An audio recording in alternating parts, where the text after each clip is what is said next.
What is popping, my Sonic Adventure dudes and dudettes? It is me, MT, and welcome back to the Heavy Spoiler Show, y'all. This is about to be an ending explained for Sonic the Hedgehog 3. So, if you have not seen this movie, stop watching this video, go to the theater, have an amazing time, and then bring your ass back here because we've got to talk about the ending, y'all. So let's just get into it. Now, for those of you who do not know, Sonic the Hedgehog 3 has two extra credit scenes at the end of the movie. One during the mid-credits and then one in the post-credits. And after we get an absolutely incredible fight between Sonic and Shadow in their Super Sonic and Super Shadow forms, Sonic the Hedgehog 3 ends with Sonic and Shadow working together to use their powers to defend the planet from the death ray that evil Grandpa Gerald Robotnik shot at the Earth in vengeance, with their team-up being reminiscent to the very end of Sonic Adventure 2 Battle. One of my personal favorite Sonic the Hedgehog games, and actually the first Sonic game that I ever played. The GameCube era was truly a special time. Then, after Tails and Knuckles teleport Sonic safely back to the Earth, Shadow and Dr. Robotnik work together to save the world by sending Gerald Robotnik's Arc Death Ray into the depths of outer space so that it could explode without causing irreparable damage to Earth's atmosphere. And unfortunately for Dr. Eggman, they would succeed, leading to what appears to be Robotnik and Shadow's fiery demises. However, Sonic 3's post-credit scene would show Shadow the Hedgehog alive and well as we see him picking up one of his limiter rings from a crater in the ground, implying that Shadow survived the blast and has landed back on Earth. In the Sonic the Hedgehog video game canon, Shadow's limiter rings were made by Gerald Robotnik in order to limit Shadow's vast chaos power and keep him in check. However, even though these rings were introduced with Shadow in Sonic Adventure 2 in 2001, we wouldn't actually see the full extent of how much these limiter rings limited Shadow's power until 2006's Shadow the Hedgehog video game, where we see Shadow the Hedgehog removing his rings in order for him to face off against a vast army of evil demon clones of himself. If the world chooses to become my enemy, I will fight like I always have.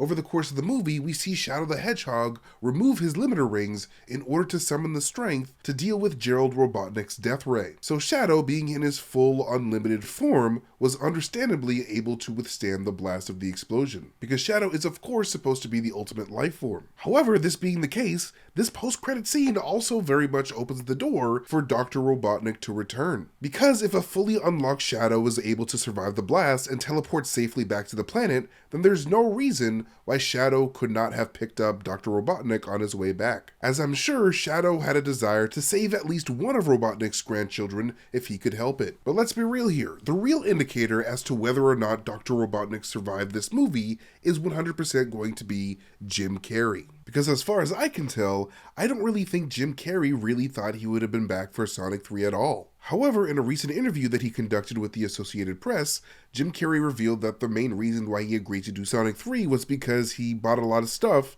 and he needed the money. And you gotta respect the man for keeping it real. Around the time that Jim Carrey was doing the press for Sonic 2, he did mention that he was considering retiring from acting completely or just taking a very long hiatus from it. But it seems that Jim Carrey's wallet had other plans. So, this all being said, I believe that whether Shadow ends up saving Dr. Robotnik or not depends solely on whether or not Jim Carrey wants to actually do another Sonic movie. Because the way that they ended Sonic 3 very much feels like Jim Carrey is all set with the role. As this time around, he gets to actually leave things as a hero by preventing Earth's destruction. But if Jim Carrey wants to make a little bit more extra cash on the side, there is a window for him to easily come back for Sonic 4, which is a sequel that has already been announced by Paramount Pictures, by the way, with the expected release year being 2027. But that is just the post-credit scene. Let's go on backwards and hit the mid-credit scene now, as the mid-credit scene picks up right where the movie leaves off, with Sonic the Hedgehog in the middle of a race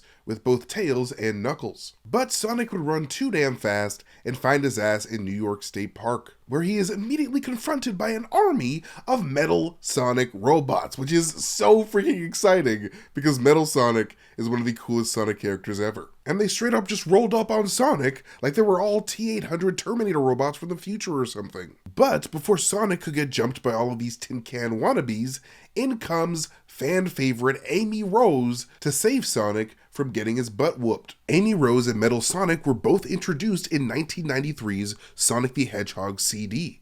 When Sonic arrives at the Collision Chaos stage in that game, he runs into an Amy Rose who instantaneously falls in love with him and starts to follow him around with hearts in her eyes, establishing a core aspect of Amy's entire character as Sonic's aspiring girlfriend from the get-go pretty much. But in traditional damsel in distress form, she would immediately be kidnapped by Metal Sonic. And later on in the game, when Sonic meets back up with Metal Sonic at Stardust Speedway, Metal Sonic would use Amy Rose as leverage to challenge Sonic to a race, with Sonic releasing Amy Rose if the player manages to beat Metal Sonic to the finish line. However, this Sonic 3 mid-credit scene appears to remix Amy and Metal Sonic's first appearance in Sonic CD by making Sonic the damsel in distress this time around, who needs saving by Amy, which is quite fun. In the video game lore, Metal Sonic was originally created by Dr. Robotnik in order to create a far superior hedgehog capable of destroying the blue blur permanently. And to that end, he specifically programmed Metal Sonic to have an all-consuming inner hatred for Sonic that fueled them to be better than him at all costs.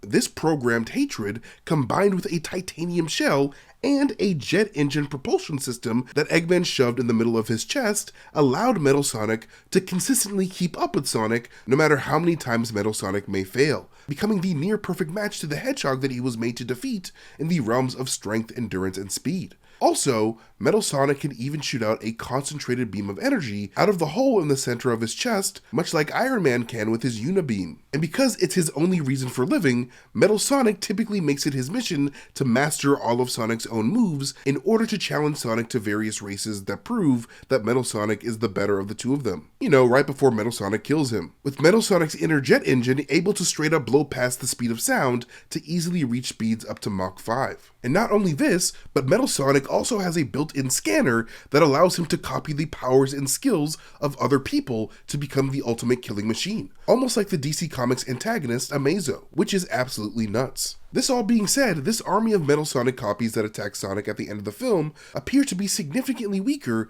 than the singular Metal Sonic entity that was first introduced in the games, as a hooded Amy Rose is able to use her signature Pico Pico hammer to make quick work of all of those robots like it was her job. So something tells me that these robots were freshly released by their creator specifically to hunt down Sonic in order to copy and adapt his moves, slowly becoming better and better over time. But the question still remains, where the hell did all these Metal Sonics from the mid-credit scene even come from? Well, just like in the video games, I think that this army was straight up created by Dr. Eggman himself. But not after he died in a fiery explosion in space to save humanity, but well before. Likely in that period of time that he spent hiding in a giant robot crab all by himself after everyone thought him dead at the end of Sonic 2. After his close brush with death in that movie, I have a feeling that Dr. Eggman set up a dead man switch meant to avenge his own self should he ever be taken down by Sonic one day. And that dead man switch was somehow activated when Dr. Robotnik broadcast his final message to the world, telling them of what he was about to do. However, I do also believe that there is a strong possibility that these Metal Sonics could have also been created by Dr. Robotnik's grandfather, Gerald Robotnik, as well. Because if you think about it, Gerald spent a good chunk of his life conducting research on Shadow the Hedgehog, so that man knew exactly how powerful Shadow was.